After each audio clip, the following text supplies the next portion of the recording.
ದಕ್ಷಿಣ ವಿಧಾನಸಭಾ ಕ್ಷೇತ್ರದ ಉಪಚುನಾವಣೆಗೆ ಸರ್ಕಾರ ಆಮೇಲೆ ಪಕ್ಷ ನಿಮಗೆ ಒಂದು ದೊಡ್ಡ ಜವಾಬ್ದಾರಿಯನ್ನು ಕೊಟ್ಟಿದೆ ದಾವಣಗೆರೆದು.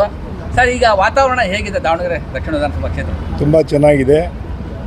ಎಲ್ಲ ಕಡೆ ನಮ್ಮ ಕಾರ್ಯಕರ್ತರು ಮನೆ ಮನೆಗೆ ಹೋಗಿ ಕಾಂಗ್ರೆಸ್ ಪಕ್ಷದ ಸಿದ್ಧಾಂತಗಳು, ಕಾರ್ಯಕ್ರಮ, 5 ಗ್ಯಾರಂಟಿಗಳು ಹಾಗೂ ಶಾಮನೂರು ಶಿವಶಂಕರಪ್ಪರ ಸುಮಾರು 5 ಬಾರಿ ಶಾಸಕರಾಗಿ ಮಂತ್ರಿಯಾಗಿ ಕೆಲಸ ಮಾಡಿದ್ದಾರೆ. ಆ ಹಿನ್ನೆಲೆಯಲ್ಲಿ ಜನ ಇವತ್ತು ಕಾಂಗ್ರೆಸ್ ಪಕ್ಷಕ್ಕೆ ವೋಟ್ ಹಾಕ್ತಾಯಿದ್ದಾರೆ. ನುಡಿದಂಥ ನಡೆದ ಪಕ್ಷ ಕಾಂಗ್ರೆಸ್ ಪಕ್ಷ. ಸರ್ವರಿಗೂ ಸಮಪಾಲು, ಸರ್ವರಿಗೂ ಸಮಪಾಲು ನಮ್ಮ ಸಂಕಲ್ಪ.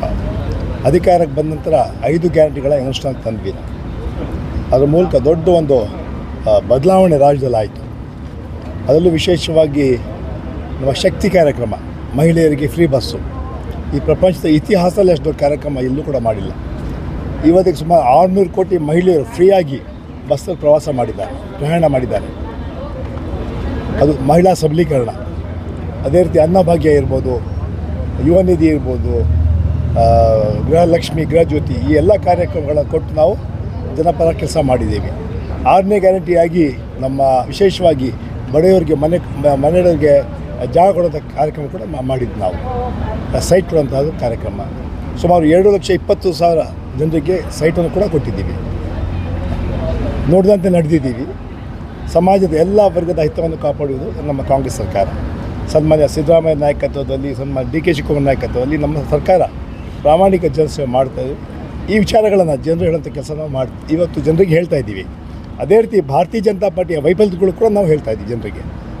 ನಾವು ನುಡಿದಂತೆ ನಡೆದಿದ್ದೀವಿ. ಆದರೆ BJP ಸರ್ಕಾರ ಸಂಪೂರ್ಣವಾಗಿ ಕುಸಿದಿದೆ. ಕೇಂದ್ರ ಸರ್ಕಾರ 12 ವರ್ಷ ಅಧಿಕಾರ ಆಯಿತು. ನರೇಂದ್ರ ಮೋದಿಯವರು ಹಲವಾರು ಘೋಷಣೆಗಳು ಮಾಡಿದ್ರು. ನಮ್ಮ ಸರ್ಕಾರ ಅಧಿಕಾರಕ್ಕೆ ಬಂದರೆ 100 ದಿನಗಳಲ್ಲಿ ಕಪ್ಪು ಹಣ ತಂದು ಪ್ರತಿಯೊಬ್ಬರ ಅಕೌಂಟ್ಗೆ 15 ಲಕ್ಷ ಅಂತ ಹಾಕಿದ್ರು. ಇಲ್ಲಿವರೆಗೂ 15 ರೂಪಾಯಿ ಕೂಡ ಹಾಕಿಲ್ಲ. 12 ವರ್ಷ ಆಯಿತು. ಪ್ರತಿ ವರ್ಷ ಯುವಕರಿಗೆ 2 ಕೋಟಿ ಉದ್ಯೋಗವನ್ನು ಕೊಡ್ತೀವಿ ಅಂತ ಹೇಳಿದ್ರಿ. ಯಾವ ಉದ್ಯೋಗ? ಈ 12 ವರ್ಷದಲ್ಲಿ 24 ಕೋಟಿ ಉದ್ಯೋಗ ಕೊಡಬೇಕಾಯಿತು. 24 ಲಕ್ಷ ಉದ್ಯೋಗ ಕೊಡೋಕ್ಕಾಗಲಿಲ್ಲ. ನಮ್ಮ ಸರ್ಕಾರ ಅಧಿಕಾರಕ್ಕೆ ಬಂದರೆ ರೈತರಿಗೆ ಡಬಲ್ ಇನ್ಕಮ್ ಮಾಡ್ತೀವಿ ಅಂತ ಹೇಳಿದ್ರಿ. ಯಾವ ಡೆವಲಪ್ಮೆಂಟ್ ಆಗಲಿಲ್ಲ. ಆ ಬೆಲೆ ಏರಿಕೆ, ಸನ್ಮಾನ್ಯ ಮನಮೋಹನ್ ಸಿಂಗ್ ಅವರು ಪ್ರೈಮ್ ಮಿನಿಸ್ಟರ್ ಇರುವಾಗ ಪೆಟ್ರೋಲ್ ಬೆಲೆ 55 ರೂಪಾಯಿ ಇತ್ತು, ಅದು 100ಕ್ಕೆ ದಾಟಿದೆ. ಇದು ಅವರ ಅಭಿವೃದ್ಧಿನ? ಗ್ಯಾಸ್ ಬೆಲೆ 400 ರೂಪಾಯಿ ಇತ್ತು, 1000ಕ್ಕೆ ದಾಟಿದೆ, ಅದು ಅವರ ಅಭಿವೃದ್ಧಿನ? ಕೇಂದ್ರ ಸರ್ಕಾರ, BJP ಸರ್ಕಾರ ಕರ್ನಾಟಕಕ್ಕೆ ಮಲ್ತಾಯಿ ತಗೊಂಡು ಮಾಡ್ತಾಯಿದೆ. ಮಾದಾ ಇರ್ಬೋದು, ಮೇಕೆದಾಟು ಇರ್ಬೋದು, ಈ ಕಾರ್ಯಕ್ರಮಗಳು ಅನುಷ್ಠಾನಕ್ಕೆ ಮಾಡೋಕ್ಕೆ ನಮಗೆ ಪರವಾನಗಿ ಕೊಡ್ತಾ ಇಲ್ಲ. ಅದೇ ರೀತಿ ಕೇಂದ್ರ ಸರ್ಕಾರ ರಾಜ್ಯಕ್ಕೆ ಅನ್ಯಾಯ ಮಾಡ್ತಾ ಇದೆ. ಯಾಕಂದರೆ ಕರ್ನಾಟಕ ಕಾಂಗ್ರೆಸ್ ಪಕ್ಷ ಸರ್ಕಾರ ಇದೆ. 2 ಪವರ್ಫುಲ್ ಮಿನಿಸ್ಟರ್ ಇದ್ದಾರೆ ಡೆಲ್ಲಿಯಲ್ಲಿ, 5 ಮಂತ್ರಿಗಳಿದ್ದಾರೆ. ಅದರಲ್ಲಿ 2 ಪವರ್ ಮಿನಿಸ್ಟರ್ಸು, ಒಂದು ನಿರ್ಮಲಾ ಸೀತಾರಾಮನ್, ಪ್ರಹ್ಲಾದ್ ಜೋಶಿ. ಇಷ್ಟು ಇದ್ದರೂ ಕೂಡ ಕರ್ನಾಟಕದ ಅನ್ಯಾಯ ಆದರೂ ಕೂಡ ಬಾಯಿ ಬಿಚ್ಚುವಂಥ ಕೆಲಸ ಅವ್ರು ಮಾಡ್ತಾಯಿಲ್ಲ. ನರೇಂದ್ರ ಮೋದಿ ಮುಂದೆ ಮಾತಾಡೋಂಥ ಧೈರ್ಯ ಕೂಡ ಇಲ್ಲ. ಅದಾದಮೇಲೆ ನರೇಗಾ, MG ನರೇಗಾ ಕಳೆದ 20 ವರ್ಷದಿಂದ ನಾವು ಕಾರ್ಯಕ್ರಮ ಅನುಷ್ಠಾನ ತಂದಿದ್ವಿ. ಸನ್ಮಾನ್ಯ ಮನಮೋಹನ್ ಸಿಂಗ್ ಅವರು 12 ವರ್ಷ ನಂತರ ಸನ್ಮಾನ್ಯ ನರೇಂದ್ರ ಮೋದಿ ಅವರಿಗೆ ಅಮಿತ್ ಶಾ ಜ್ಞಾನೋದಯ ಆಗಿದೆ. ನರೇಗಾ ಕಾರ್ಯಕ್ರಮ ಸರಿ ಇಲ್ಲ ಅಂತ, ಅದಕ್ಕೆ ಬದಲಾವಣೆ ಮಾಡಿದ್ರು. ಹೆಸರನ್ನ, ಕಾರ್ಯಕ್ರಮನೇ ಬದಲಾವಣೆ ಮಾಡಿದ್ರು. ವಂಶ ಪರಂಪರೆ ಅಂತ ಮಾತನ್ನು ಹೇಳಿ ಪಂಡಿತ್ ಜವಾಹರ್ಲಾಲ್ ನೆಹರು ಹೆಸರುಗಳನ್ನು ಬದಲಾವಣೆ ಮಾಡಿದ್ರು. ಇಂದಿರಾ ಗಾಂಧಿ ಹೆಸರುಗಳು ಬದಲಾವಣೆ ಮಾಡಿದ್ರು. ರಾಜೀವ್ ಗಾಂಧಿ ಹೆಸರುಗಳನ್ನು ಕೂಡ ಬದಲಾವಣೆ ಮಾಡಿದ್ರು. ಕೊನೆಗೂ ಮಹಾತ್ಮ ಗಾಂಧಿಗೂ ಬಿಡಲಿಲ್ಲ ಅವರು, BJP ಅವರು. ನಾಥುರಾಮ್ ಗೋಡ್ಸೆಯವರು ಮಹಾತ್ಮ ಗಾಂಧಿಯನ್ನು ಕೊಂದರು. ಆದರೆ BJP ಅವರು ಮಹಾತ್ಮ ಗಾಂಧಿಯ ಸಿದ್ಧಾಂತಗಳನ್ನು ಕೊಲೆ ಮಾಡಿದ್ದಾರೆ. ಆ ಹಿನ್ನೆಲೆ ಅದನ್ನು ನಾವು ಹೋರಾಟ ಕೂಡ ಮಾಡ್ತೀವಿ. ಎಲ್ಲ ವಿಚಾರಗಳನ್ನು ಜನರಿಗೆ ಹೇಳೋಂಥ ಕೆಲಸ ಈಗಾಗಲೇ ನಾವು ಮಾಡ್ತಾಯಿದ್ದೀವಿ. BJPಯನ್ನು ಬೆತ್ತಲೆ ಮಾಡೋಂಥ ಕೆಲಸ ನಾವು ನಮ್ಮ ಪಕ್ಷದ ಸರ್ಕಾರ ಮಾಡ್ತಾಯಿದ್ದೀವಿ. ಸರ್, ಸರ್ಕಾರ ಸೌಲಭ್ಯ ಎಲ್ಲರಿಗೂ ಕೊಟ್ಟಿದೆ, ಅದೇ ಥರ ದಾವಣಗೆರೆ ದಕ್ಷಿಣ ವಿಧಾನಸಭೆಗೂ ಕೊಟ್ಟಿದೆ. ಇಲ್ಲಿ ಸ್ಥಳೀಯವಾಗಿ ಶಾಸಕರು ಏನು ಅಭಿವೃದ್ಧಿ ಮಾಡಿದ್ದಾರೆ, ಏನು ಮಾಡಿಲ್ಲ. ನೀವು ಏನು ಜನರ ಮಧ್ಯದಲ್ಲಿ ಈಗ 8 ದಿನದಿಂದ ಓಡಾಡ್ತಾ ಇದ್ದೀರಿ, ನಿಮಗೆ ಆ ಅಭಿವೃದ್ಧಿ ಬಗ್ಗೆ ಏನು ಹೇಳಿದರು, ಏನು ದೂರನ್ನು ನಿಮಗೆ ಕೊಟ್ಟರು, ಯಾವ ಥರ ಅವರು ಅವರ ಮನಸ್ಸಿರುವಂಥ ಒಂದು ಬಯಕೆಯನ್ನು ದಾವಣಗೆರೆ ನೋಡಿದ್ರೆ A-ಕ್ಲಾಸ್ ಥರ ಕಾಣ್ತಾ ಇದೆ. ಬೆಂಗಳೂರಲ್ಲೂ ಇಷ್ಟ ಇಲ್ಲ, ಅಷ್ಟು ರೋಡ್ಗಳಿದೆ ಇಲ್ಲಿ, ಅಷ್ಟು ಕ್ಲೆನ್ಲಿನೆಸ್ ಇದೆ. ಒಪ್ಪಬೇಕಾದಂಥ ಮಾತು. ಬೇರೆ ಜಿಲ್ಲೆಗಳು ಹೋಗಿ ನೋಡಿ, ನೀವು ದಾವಣಗೆರೆ ಬಂದು ನೋಡಿ, ಸಾಕಷ್ಟು ಅಭಿವೃದ್ಧಿ ಆಗಿದೆ. ಇನ್ನೂ ಒಂದು ಅಭಿವೃದ್ಧಿ ಆಗಬೇಕು, ಇಲ್ಲ ಅಂತ ಹೇಳೋದು ನಾನು. ಆದರೆ ಈ ಅಭಿವೃದ್ಧಿ ನೋಡಿದ್ರೆ ಬೆಂಗಳೂರು ಬೇರೆ ರೋಡ್ಗಳು ಬಂದು ನೋಡಿ ಯಾವ ರೀತಿ ಬದುಕ್ತಾ ಇದ್ದಾರೆ ಜನ ಅಂತ. ಬೇರೆ ಬೇರೆ ಜಿಲ್ಲೆಗಳಿಗೆ ಹೋಗಿ ನೋಡಿ, ಅದು ನೋಡಿದರೆ ಹಾವೇರಿ ಡೆವಲಪ್ಮೆಂಟ್ ಜಾಸ್ತಿ ಆಗಿದೆ. ಶಾಮನೂರು ಶಿವಶಂಕರಪ್ಪ ಇರ್ಬೋದು, ಮಲ್ಲಿಕಾರ್ಜುನ್ ಇರ್ಬೋದು, ಪ್ರಾಮಾಣಿಕ ದುಡಿದಿದ್ದಾರೆ. ಇನ್ನೂ ಕೂಡ ದುಡಿಬೇಕಂತ ನಾವು ಹೇಳ್ತೀವಿ. ಸರ್, ನೀವು ಮೈನಾರಿಟಿಯ ಒಂದು ಪ್ರಭಾವಿ ಮುಖಂಡರು, ಭಾಳಷ್ಟು ಮೈನಾರಿಟಿಯಲ್ಲಿ ಇನ್ನೂ ಬಂಡಾಯ ಅಭ್ಯರ್ಥಿಗಳು ಹಾಗೆ ತಟಸ್ಥವಾಗಿ ಉಳ್ಕೊಂಡಿದ್ದಾರೆ ಅದು ಚುನಾವಣೆಯಲ್ಲಿ. ಯಾಕೆ ನೀವು ಅವರಿಗೆ ಯಾವುದೋ ಒಂದು ಸಂಧಾನ ಮಾಡಿ ಏನು ಅವ್ರಿಗೆ ವಾಪಸ್ ತಗೊಂಡು ಹೇಳಿಲ್ಲ, ಅವರಿಗೆ ಅದೇ ತಟಸ್ಥರಾಗಿ ಬಿಟ್ಬಿಟ್ಟಿದ್ದೀರಿ ತಾವು? ನೋಡಿ, 3 ಸಭೆಗಳಾಯಿತು ಬೆಂಗಳೂರಲ್ಲಿ. ನಾವೆಲ್ಲ ಅಲ್ಪಸಂಖ್ಯಾತ ಮುಖಂಡರೆಲ್ಲ ಮುಖ್ಯಮಂತ್ರಿಗಳಿಗೆ, AS ಸುರ್ಜೇವಾಲಾ ಅವರಿಗೆ, KPC ಅಧ್ಯಕ್ಷರಿಗೆಲ್ಲ ಭೇಟಿ ಮಾಡಿ ಅಲ್ಪಸಂಖ್ಯಾತರಿಗೆ ಒಂದು ಅವಕಾಶ ಮಾಡಿಕೊಡಿ ಅಂತ ಎಲ್ಲ ನಾವು ಮನವಿ ಮಾಡಿದ್ವಿ. ಸರಿ, ಎಲ್ಲ ಸೇರಿ ಅಲ್ಪ ಮುಖಂಡರು. ಕೊನೆ ಅಂತಿಮ ಸಭೆಯಲ್ಲಿ ಸನ್ಮಾನ್ಯ ಸುರ್ಜೇವಾಲಾ ಅವರು, ಅಧ್ಯಕ್ಷರು, CM ಮಲ್ಲಿಕಾರ್ಜುನ್ ಅವರು ಮತ್ತು ಎಲ್ಲ ಅಲ್ಪಸಂಖ್ಯಾತ ಜಮೀರ್ ಇರ್ಬೋದು, ಸಲೀಂ ಅಹಮದ್ ಇರ್ಬೋದು, ನಜೀರ್ ಇರ್ಬೋದು, ತನ್ವೀರ್ ಇರ್ಬೋದು, ರಿಜ್ವಾನ್ ಇರ್ಬೋದು, ಎಲ್ಲ ಅಲ್ಪ ಮುಖಂಡರ ಕರೆದು ಅವರನ್ನು ಚರ್ಚೆ ಆಯಿತು. ಅಲ್ಲಿ ಏನು ಹೇಳಿದ್ರೆ, ಸಂಪ್ರದಾಯ ಯಾರಾದರೂ ತೀರೋದ್ರೆ ಅವರ ಫ್ಯಾಮ್ಲಿ ಕೊಡೋದು ಕಾಂಗ್ರೆಸ್ ಪಕ್ಷ ಸಂಪ್ರದಾಯ.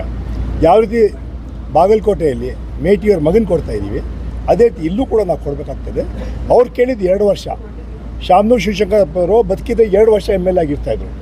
ಆ MLAನ ಆ ಫ್ಯಾಮ್ಲಿಗೆ ನಾವು ಕೊಡ್ತೀವಿ. 2028 ಜನರಲ್ ಎಲೆಕ್ಷನಲ್ಲಿ ಮತ್ತೆ ನೀವು ಕೇಳ್ಬೋದು. ಆ ಟೈಮಲ್ಲಿ ನಾವು ಚರ್ಚೆ ಮಾಡ್ತೀವಿ ಹೇಳ್ತಾ ಮಾತು ಹೇಳಿ ನಮ್ಮನ್ನೆಲ್ಲ ಒಪ್ಪಿಸಿ ನಮ್ಮ ಪರವಾನಗಿ ತೊಗೊಂಡು ಟಿಕೆಟನ್ನು ಅನೌನ್ಸ್ ಮಾಡಿದ್ದಾರೆ. ಬಂಡಾಯ ಅಭ್ಯರ್ಥಿಗಳಿಗೆ ಯಾವ ಥರ ಅದೇ ನಾನು ಹೇಳೋದು, ಕೆಲವು ಶಕ್ತಿಗಳು ಹೊನ್ನಾರ ಷಡ್ಯಂತ್ರ ಮಾಡ್ತಾ ಇದ್ದಾರೆ. ನಮ್ಮನ್ನೆಲ್ಲ ಕೂತ್ಕೊಂಡು 3 ಸಭೆ ಸನ್ಮಾನ್ಯ ಮುಖ್ಯಮಂತ್ರಿಗಳು, ಅಧ್ಯಕ್ಷರು ಸುರ್ಜೇವಾಲಾ ಮಾಡಿದರು. ಅಂತಿಮ ಸಭೆಯಲ್ಲಿ ಎಲ್ಲರೂ ಕೂಡಿಸ್ಕೊಂಡು 2 ಗಂಟೆ ಚರ್ಚೆ ಆಯಿತು. ಚರ್ಚೆಯಾಗಿ ಅಲ್ಲಿ ಹೇಳಿದ್ರು, ಮತ್ತು 2ನೇ ಸಾರಿ ನಾನು ರಿಪೀಟ್ ಮಾಡ್ತಾಯಿದ್ದೀನಿ, ಯಾವ ರೀತಿಯಲ್ಲಿ ಬಾಗಲಕೋಟೆಯಲ್ಲಿ ಮೇಟಿಯವ್ರ ಮಗನ ಕೊಡ್ತಾಯಿದ್ದೀವಿ, ಅದೇ ರೀತಿ ಶಾಮನೂರು ಮಗನ ಕೊಡಬೇಕಾಗ್ತದೆ. ಇಲ್ಲ ತಪ್ಪು ಸಂದೇಶ ಆಗುತ್ತೆ. ಶಾಮನೂರು ಕಳೆದ 35 ವರ್ಷ ಈ ಜಿಲ್ಲೆಗೆ, ಈ ಕ್ಷೇತ್ರಕ್ಕೆ ಪ್ರಾಮಾಣಿಕವಾಗಿ ದುಡಿದಿದ್ದಾರೆ. ಅವರ 2 ವರ್ಷಕ್ಕೆ ಮಾತ್ರ ಕೇಳ್ತಾ ಇದ್ದಾರೆ ಅವರು. ಅದು ಕೊಡೋದು ಧರ್ಮ ಅಂತ ಹೇಳ್ತಾ ಮಾತನ್ನು ಅವ್ರು ಹೇಳಿದರು. ಆ ಹಿನ್ನೆಲೆಯಲ್ಲಿ ನಮ್ಮೆಲ್ಲರ ಪರವಾನಗಿ ತೊಗೊಂಡು ಅವತ್ತು ಅನೌನ್ಸ್ ಮಾಡಿದ್ದಾರೆ. ಅದಾದಮೇಲೆ ಯಾವ ರೀತಿ ಏನಾಯಿತು ಗೊತ್ತಾಗಲಿಲ್ಲ. ಇದ್ದಕ್ಕಿದ್ದಂಗೆ ಅಲ್ಪಸಂಖ್ಯಾತ ಕೇಳದೆ ಅವಮಾನ ಮಾಡಿ, ಆ ಗುರುಗಳಿಗೆ ಅವಮಾನ ಮಾಡಿದಂತಹ ಮಾತು ಎಲ್ಲಿಂದ ಬಂತು ನಮಗೂ ಗೊತ್ತಿಲ್ಲ.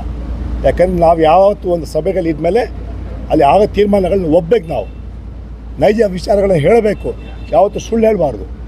ಅದಕ್ಕೆ ನಮ್ಮನ್ನು ಮುಖ್ಯಮಂತ್ರಿಗಳು ನನ್ನನ್ನು, ರಿಜ್ವಾನನ್ನು ಕಳಿಸಿ ಇಲ್ಲಿ ಬಂದು ಎಲ್ಲ ಮಾತಾಡಿ ಬಂಡಾಯ ಆಗಬಾರ್ದು ಅಂತ ಕೆಲವು ಸದ್ಯಕ್ಕೆ ಆ ಸಾದಿಕ್ ಪೈಲವರ ಮನೆಗೆ ಹೋಗಿ ಅವತ್ತು ನಾವು ಬಂದು ಅದನ್ನು ಮಾಡಿದ್ವಿ. ಅದೇ ರೀತಿ ಬೇರೆಯವರು ಕೂಡ ಮಾಡ್ತಾಯಿದ್ದೀವಿ. ಇವತ್ತು ನಾಳೆ ಕೆಲವರು ಕೂಡ ವಿಡ್ರಾ ಮಾಡ್ತಂತ ವಿಶ್ವಾಸ ಇದೆ. ಇಲ್ಲಿ ನೇರ ಹಣಾಹಣಿ ಕಾಂಗ್ರೆಸ್ ಮತ್ತು BJP, ಸೆಕ್ಯುಲರಿಸಮ್ ವರ್ಸಸ್ ಕಮ್ಯುನಲಿಸಮ್. ಯಾರಾದರೂ ಇಂಥ ಬಂಡಾಯ ಅಭ್ಯರ್ಥಿಗಳಿಗೆ ಓಟ್ ಹಾಕಿದ್ರೆ ನೇರವಾಗಿ BJPಗೆ ಓಟ್ ಹಾಕಿದಂಗೆ ಆಗುತ್ತೆ. ಈ ಸಂದೇಶ ಕೊಡಬೇಕಾಗ್ತದೆ. ಇಡೀ ದೇಶದಲ್ಲಿ ಇವತ್ತು ರಾಹುಲ್ ಗಾಂಧಿಯವರು BJP ವಿರುದ್ಧ ಹೋರಾಟ ಮಾಡ್ತಾ ಇದ್ದಾರೆ, ನರೇಂದ್ರ ಮೋದಿ ವಿರುದ್ಧ ಹೋರಾಟ ಮಾಡ್ತಾ ಇದ್ದಾರೆ, ಖರ್ಗೆ ಸಾಹೇಬರು ಹೋರಾಟ ಮಾಡ್ತಾರೆ. ಯಾಕೆ?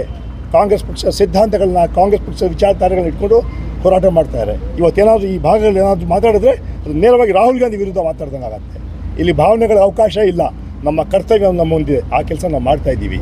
ಈ ಸಭೆಗೆ ಯಾರಿಗೂ ಇನ್ವಿಟೇಷನ್ ಕೊಡೋದು ಅನ್ಸೆಟ್ಟಿ ಇಲ್ಲ. ಇದು ಮದುವೆನಾ, ಅವ್ರು ಕರಿಬೇಕು ಇವ್ರು ಕರಿಬೇಕಂತ ನಮಗೂ ಯಾರು ಮಲ್ಲಿಕಾರ್ಜುನ್ ಕರೆದೇ ಇಲ್ಲ. ಆದರೆ ನಮ್ಮ ಕರ್ತವ್ಯ ನಾವು ಮಾಡ್ತಾಯಿದ್ದೀವಿ. ಒಬ್ಬ MLC ಆಗಿ, ಚೀಫ್ ವಿಪ್ ಆಗಿ, ಕಾರ್ಯಕರ್ತನಾಗಿ ಇವತ್ತು ನಾವೆಲ್ಲ ಬಂದು ಇವತ್ತು ಮನೆಗೆ ಹೋಗಿ ಕೇವಲ ಕಾಂಗ್ರೆಸ್ ಪಕ್ಷ ಸಿದ್ಧಾಂತಗಳ ಮೇಲೆ ಕೋಮುವಾದ ಶಕ್ತಿಗಳು ಅಧಿಕಾರಕ್ಕೆ ಬರಬಾರ್ದು ನಾವು ಹೋರಾಟ ಮಾಡ್ತೇವೆ. ಯಾರೊಬ್ಬರು ಮುನಿಸಿಕೊಂಡ್ರೆ ಅಭ್ಯರ್ಥಿ ಜವಾಬ್ದಾರಿ ಆಗುತ್ತೆ, ಹೋಗಿ ಕರಿಬೇಕಲ್ಲ ಸರ್. ಇಡೀ ಮುಖ್ಯಮಂತ್ರಿ ಕರೆದಿದ್ದಾರೆ, ಸುರ್ಜೇವಾಲಾ ಅಲ್ಲಲ್ಲ ಅಭ್ಯರ್ಥಿಗೆ ಯಾರ್ಯಾರು ಕರಿಬೇಕಂತ ಎಲ್ಲ ಮಾಡಿದ್ದಾರೆ. ಈಗ ಮುಖ್ಯಮಂತ್ರಿಗಳಿಗೆ KPC ಅಧ್ಯಕ್ಷ ಕರೀತಾರ? ನಾನು ಹೇಳಿ ಕರೀತಾರ? ಇವಾಗ ಯಾರ ಬಗ್ಗೆ ಹೇಳ್ತಾ ಇರಾ? ಒಂದು ಜವಾಬ್ದಾರಿ ಸ್ಥಾನ ಇರೋರು, ನಮ್ಮ ಧರ್ಮ ನಮ್ಮ ಕರ್ತವ್ಯ.